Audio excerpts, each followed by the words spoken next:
Welcome back. Pakistan Tehreek Insaf نے بھی جو غزہ کا امن معاہدہ ہے 20 نکاتی صدر ٹرمپ کا اسے مسترد کیا ہے، اور اس کے ساتھ ساتھ جو ان کے اپنے پارٹی کے اختلافات اور جو معاملات ہیں اس پر بھی بات کریں گے۔ لیکن سب سے اہم اس وقت یہ ہے کیونکہ دنیا میں اس کے اوپر بات بھی ہو رہی ہے، اور ایک بڑی اہم ڈیولپمنٹ ہوئی ہے جس میں حماس نے رضامندی کا اظہار کیا ہے، جنگ بندی کی طرف بڑے کلوز پہنچ چکے ہیں۔ اس پر بات کرنے کے لیے ہمارے ساتھ ان فوکس ہیں قومی اسمبلی کے ممبر ہیں پاکستان تحریک انصاف سے علی محمد خان صاحب۔ بہت شکریہ فار جوائننگ اس۔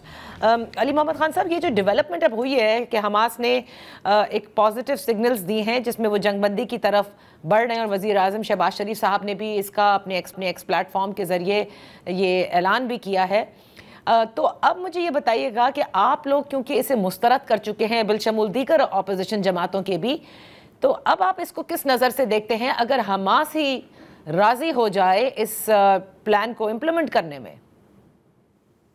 جی بہت شکریہ۔ بسم اللہ الرحمن الرحیم، اللہم صلی علی محمد وعلی آلہ وصحبہ وسلم۔ دیکھیں، یہ ایک ڈیولپنگ سچویشن ہے۔ حماس نے، اگر آپ اس کو کہیں کہ جزوی طور پہ ابھی فی الحال اس کو ایکسیپٹ کیا ہے، جی میرے خیال میں وہ جو انکلیو ہے، جو علاقہ ہے، اس کو خالی کرنا یا ایڈمنسٹریٹو کنٹرول دینا اور ہوسٹیجز کی ریلیز کے لیے تو راضی ہے، لیکن کمپلیٹ ڈس آرمامنٹ کے لیے کہ اپنا پورا اسلحہ رکھنے کے لیے شاید وہ راضی نہ ہو، کیونکہ اس طریقے سے تو مکمل وڈرال کی آڑ میں ایک کمپلیٹ سرنڈر ہو جائے گا۔ اصل میں اس میں اگر آپ دیکھیں، دو چیزوں پہ بہت فوکس کرنا چاہیے۔ کنسرن پارٹی اس میں فلسطینی ہے، غزہ میں رہنے والے بے گناہ مسلمان فلسطینی، جن کی ایک بہت حد تک آپ کہہ سکتے ہیں کہ واحد ترجمان حماس ہے۔ حالانکہ ماضی میں پی ایل او بھی رہی، لیکن وہ رول اب انہوں نے لے لیا ہے۔ تو جب تک وہ کسی چیز پہ مطمئن نہیں ہوتے تب تک ہم لوگوں کا تو سوال ہی پیدا نہیں ہوتا۔ صحیح۔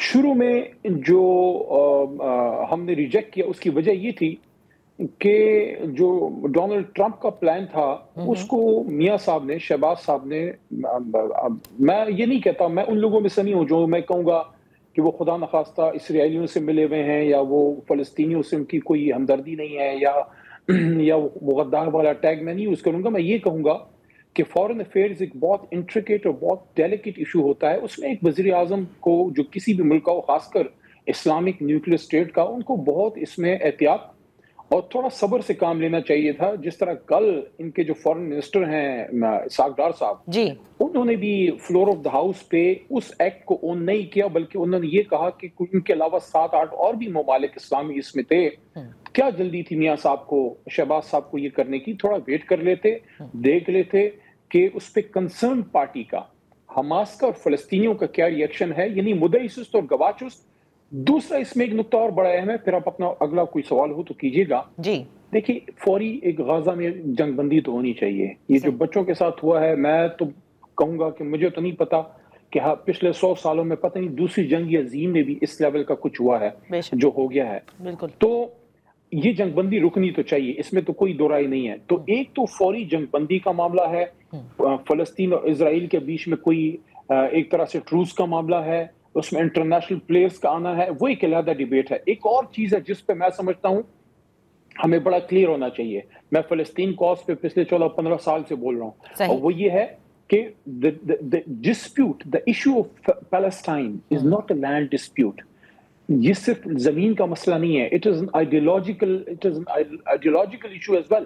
جو قبلہ اول ہے وہ صرف فلسطینیوں کا نہیں ہے، وہ تمام امت مسلمہ کا قبلہ اول ہے۔ تو Pakistan as a state policy we never accept Israel as a state۔ اور اس میں جو ایک بات، آخری بات، نقطہ، آخری لائن، میاں صاحب نے جب وہ ٹویٹ کی، شہباز شریف صاحب نے، وہ 20 پوائنٹس والی، اس میں جو ٹو اسٹیٹ کو بھی انہوں نے ٹویٹ کیا۔ دیکھیں، we don't believe in two state, specially post 1967 war. 1967 سے سچویشن جو تھی جغرافی کی اور تھی، وہاں اسرائیل بہت مائنیوٹ سا تھا۔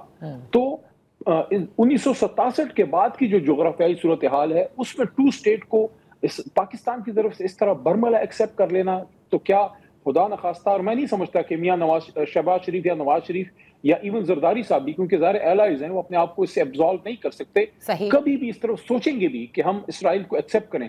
لیکن یہ جب آپ اس کی طرف جا رہے ہیں تو اس سے خدشات پیدا ہوئے. اب آتے ہیں علی محمد خان صاحب, جو آپ لوگوں کے پارٹی کے معاملات ہیں, اختلافات سے بات تو اب بہت آگے چلی گئی, اب تو یہ ایک ڈائریکٹ الزام, وہ بھی ایک chief executive of a province جہاں پر آپ کی حکومت ہے, اور پاکستان تحریک انصاف کے وہ ایک سینئر رہنما بھی ہیں علی امین گنڈاپور صاحب, جنہوں نے باقاعدہ ویڈیو بیان کے ذریعے یہ کہا ہے کہ علیمہ خان صاحبہ جو عمران خان صاحب کی ہمشیرہ ہیں وہ پارٹی میں اختلافات پیدا کر رہی ہیں, مائنس عمران خان کہ جو پوری تحریک ہے, ایک طرح سے کیمپیننگ ہے, وہ ان کی وجہ سے ہو رہی ہے. اس کے بعد پارٹی میں اب اس وقت کیا چل رہا ہے؟ کیونکہ ظاہر ہے کہ جو کوئی بھی میسج عمران خان صاحب کی طرف سے آتا ہے وہ علیمہ صاحبہ کے تھرو آتا ہے, پارٹی اس کو ایکسیپٹ کرتی ہے, یا اس میں بھی اب ایک سسپیشن کا عنصر آ گیا ہے کہ کیا کیا جائے؟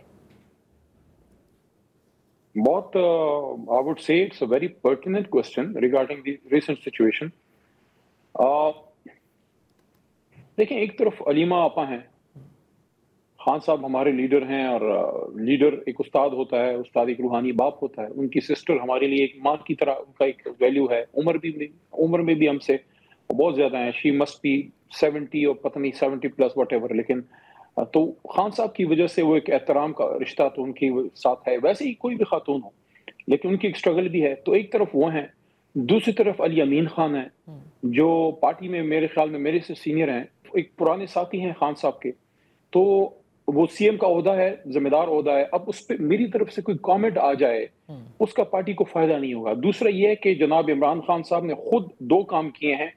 ایک تو انہوں نے اس چیز کا خود نوٹس لے لیا ہے, وہ ان کے نالج میں آ گیا ہے سارا, سی ایم صاحب بھی تشریف لے گئے تھے, اور آپا بھی گئیں, اور اپنا موقف آپا نے بھی دیا ہوگا, سی ایم صاحب نے بھی اپنا موقف رکھا ہے. تو خان صاحب نے 2 کام کیے ہیں, ایک تو انہوں نے خود نوٹس لیا ہے, اور دوسرا یہ ہے کہ انہوں نے سب کو اس پہ گفتگو سے منع کیا ہے. میں تو سمجھتا ہوں کہ کسی بھی پارٹی آفس بیئرر یا کسی لیڈر کو, کسی ایم این اے یا کسی ورکر کو اس پہ پبلکلی کوئی کامنٹ کوئی فائدہ نہیں. جب خان صاحب نے اس کا نوٹس لے لیا ہے, آئی ہوپ کہ یہ چیز ایمیکیبلی حل ہو, کیونکہ اس وقت party we don't want Tehreek Insaf to be further divided into fissures. ہم چاہتے ہیں کہ یہ ایک خان صاحب کی امانت ہے. دیکھیں, میں تو لوگوں کو اکثر یہی کہتا ہوں, سب پہ طرح طرح کے الزامات لگتے ہیں, میں ان کو یہی کہتا ہوں کہ یہ خان صاحب کی امانت ہے, ہمارے پاس ہے, ان کا یہ حق ہے کہ جب وہ واپس بنی گالہ تشریف لاتے ہیں, باہر آتے ہیں, آج نہیں تو کل انہیں انشاءاللہ آ جانا ہے, تو پارٹی ان کو ہم ایک 1 یونٹ میں ایک اینٹیٹی کے طور پہ واپس کریں, کیونکہ یہ ہماری نہیں, یہ قوم کی ایک امید ہے اس جماعت سے. تو اس وجہ سے کسی گروپ بندی میں نہیں پڑنا چاہیے. ہمارا مقابلہ پارٹی کے اندر نہیں ہے, ہمارا مقابلہ پارٹی کے باہر ہے. صحیح. میں صرف آخر میں صرف اتنا جاننا چاہوں گی علی محمد خان صاحب, ٹھیک ہے پبلکلی اسٹیٹمنٹ سے منع کیا ہے, لیکن جب آپ نے کہا نا کہ we don't want party to be further divided, which you believe کہ پارٹی میں ڈویژنز ہیں, آئی مین اس میں تو اب کوئی 2 رائے نہیں ہے. اس میں آئی وڈ سے, میں نے گوہر صاحب کو کہا بھی ہے, ابھی حال ہی میں خان صاحب سے میری ملاقات تقریباً ابھی 11 مہینے ہو جائیں گے, 10 تو ہو گئے ہیں, تقریباً 11 مہینے ہو گئے ہیں, میری ملاقات مکمل بند ہے. پولیٹیکل لیڈرشپ سے, حالانکہ بینگ اے لائر مجھے ایک ایج تھا, میں کورٹ پروسیڈنگ میں چلا جاتا تھا, لیکن نہ لائر کا کورٹ کام آ رہا ہے, نہ سیاستدان کی ویسکٹ, تو مجھے نہیں چھوڑ رہے اندر. تو پولیٹیکل لیڈرشپ جس میں میں ہوں یا اور بھی جتنے ہیں, نہیں چھوڑا جا رہا, یا فیملی ممبرز آپا ہیں یا وہ لوگ چلے جاتے ہیں, یا وہ کلا جو پیورلی اس کیس میں ہیں وہ چلے جاتے ہیں. تو ایک پولیٹیکل ان پٹ کی کمی ہے, یا کمی کہہ لیں یا بریک ڈاؤن ہے, کہ پولیٹیکل لیڈرشپ جب نہیں جاتے, جب دیکھیں جنید اکبر خان کا نام آپ نے سنا ہے, ہمارے صوبائی صدر ہیں. جی بالکل. جنید 27 سال کے ورکر ہیں خان صاحب کے. اسی طرح اسد قیصر بھائی جو ہیں, ان کے 27 سال کے, دونوں میرے سے سینئر ہیں. اب اس طرح کی جو لیڈرشپ ہے, جو قیادت ہے, عاطف خان ہیں مردان سے, پنجاب سے اپنا عامر ڈوگر صاحب ہیں, اس طرح کی جو قیادت ہے, جب آپ ان کو نہیں الاؤ کریں گے اندر جانا, تو وہ جو کوالٹی آف پولیٹیکل انپٹ ہے وہ سیویئرلی جو ہے وہ ڈیمیج ہوتی ہے, کمپرومائز ہوتی ہے. وہ جو تو اس میں نے گوہر صاحب سے ریکویسٹ کی ہے کہ آپ being a liar, being a chairman, آپ کا ایک ایج ہے, اگر گوہر صاحب زیادہ اندر جانا شروع کریں اور باہر آ کے پریس ٹاک کرنا شروع کریں, تو یہ چیز زیادہ پولیٹیکلی ہو جائے گی.